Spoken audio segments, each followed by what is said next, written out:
What's up everyone? Welcome back to the channel. This is day 9 of our GNG 2.0 series और बहुत ही मज़ा आ रहा है जिस तरीके से आप सब लोग अपनी अपनी रेगुलर अटेंडेंस लगा रहे हो, जिस तरीके से सब बच्चे कमेंट्स में सारी की सारी आपस में डिस्कशंस कर रहे हैं।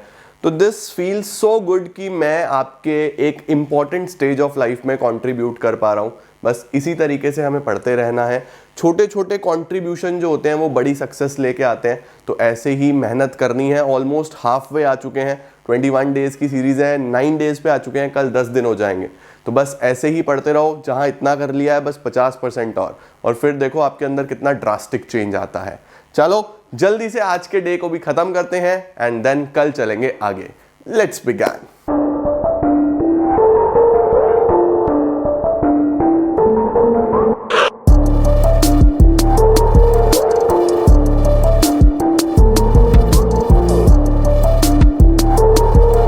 स्टार्ट करते हैं बेटा। देखो बैंकिंग में हमारे पास एक छोटा सा टॉपिक कल बच गया था, वो है मनी मल्टीप्लायर। तो मनी मल्टीप्लायर कॉन्सेप्ट क्या है? देखो नाम में ही है मनी का मल्टीप्लाई होना। तो ये कॉन्सेप्ट ये बोलता है कि जब आप किसी कमर्शियल बैंक में कोई पैसा डिपॉजिट करते हो तो वो कमर्शियल बैंक उस पैसे को मल्टीप्लाई करके मैनी फोल्ड्स पैसा जनरेट कर लेता है। यानी अगर आपने डिपॉजिट करा 1000 तो वो 1000 कैसे वो 5000, 10,000, 20,000 बना लेगा, वो उस प्रोसेस को बोलते हैं मनी मल्टीप्लायर। तो मनी मल्टीप्लायर क्या है? It is the process of creation of credit by commercial banks with the help of initial deposits. Initial deposits का मतलब जो आपने जमा करा, made by public and LRR।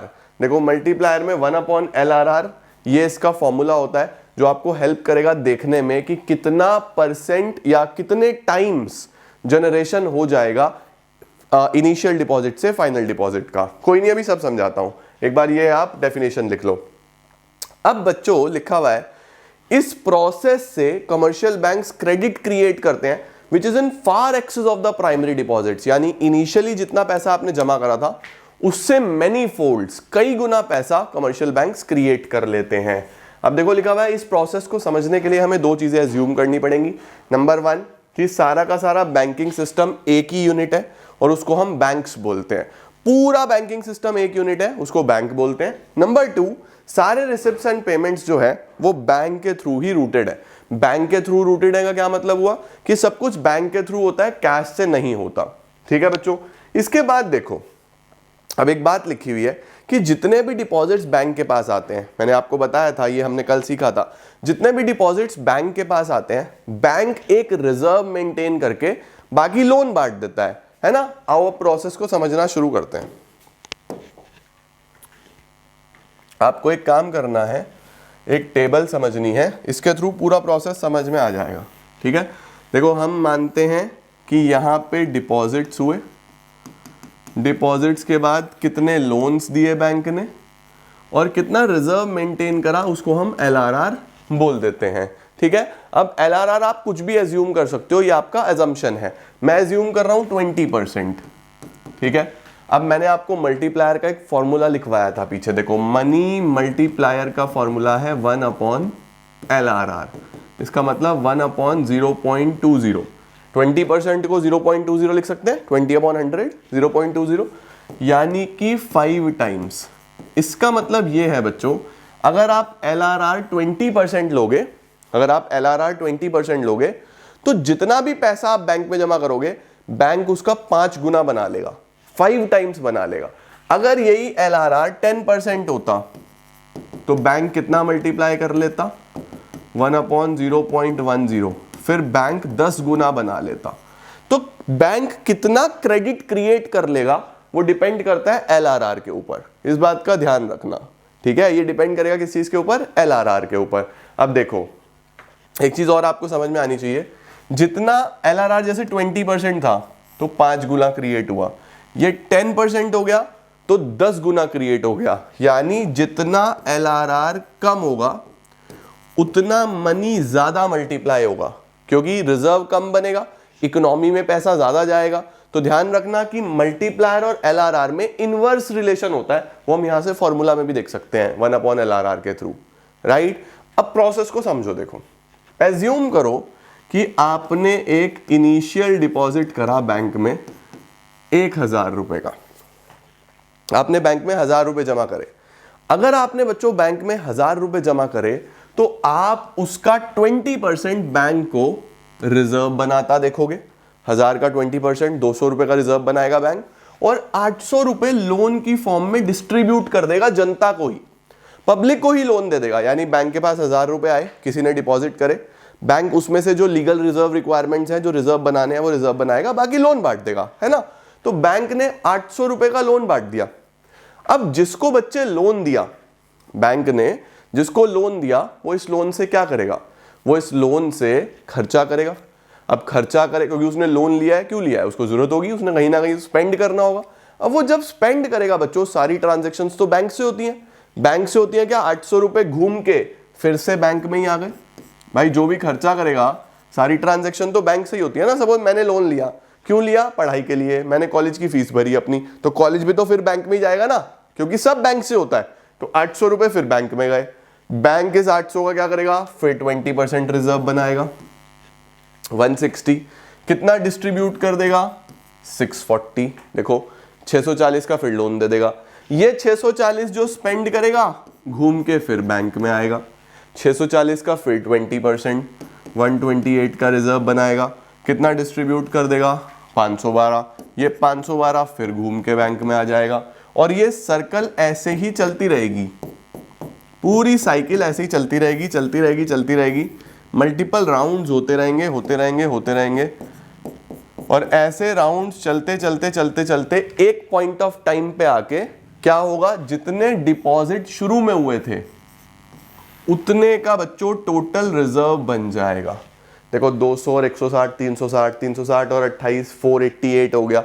ऐसे लास्ट राउंड तक प्लस करते करते अगर आप जोड़ोगे तो आप ये पाओगे कि जितना इनिशियल डिपॉजिट था उतने का तो बैंक ने रिजर्व्स बना लिया अपने पास।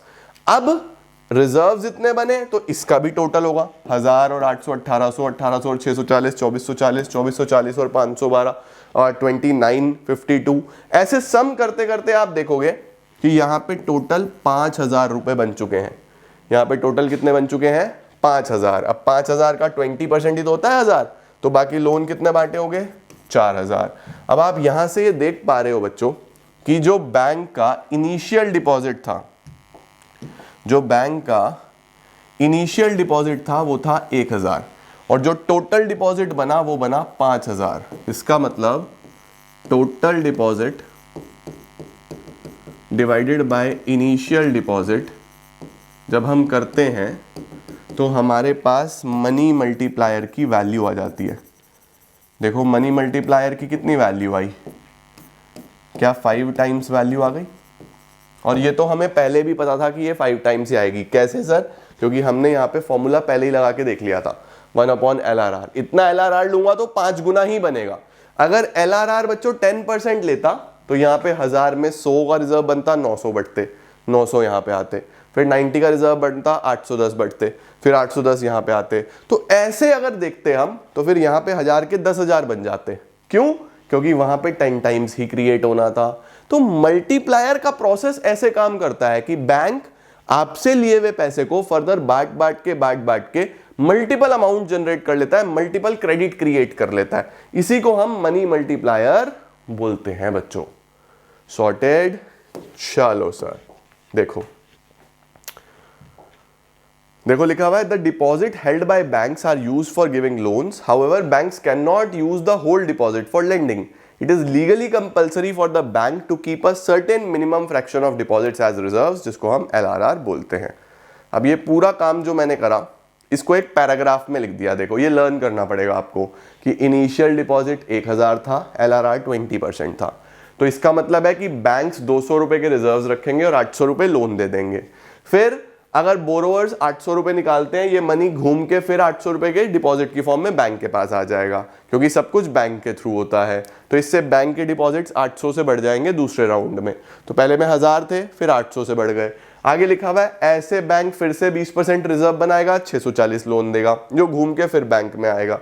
तो ये हर बार चलता रहेगा। और ये प्रोसेस कब तक चलेगा, स्क्रीनशॉट लो बच्चों पहले इसका।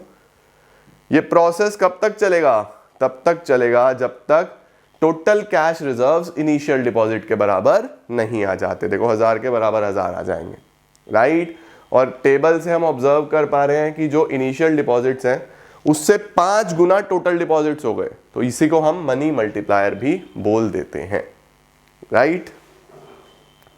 ये था बच्चों हमारे पास क्या सर, ये था बच्चों हमारे पास मल्टीप्लायर, और इसी के साथ हमारा बैंकिंग वाला टॉपिक हो जाता है पूरा का पूरा समाप्त। अब जैसे ही आपने बैंकिंग वाला टॉपिक ये कंप्लीट किया तो सिर्फ आपको 2 मिनट का ब्रेक लेना है, और पूरे 2 मिनट के बाद आपके पास एक वीडियो और आ रहा है इको का, इंडियन इको यूनिट 1 करेंगे, वो भी आपको अभी देखना है।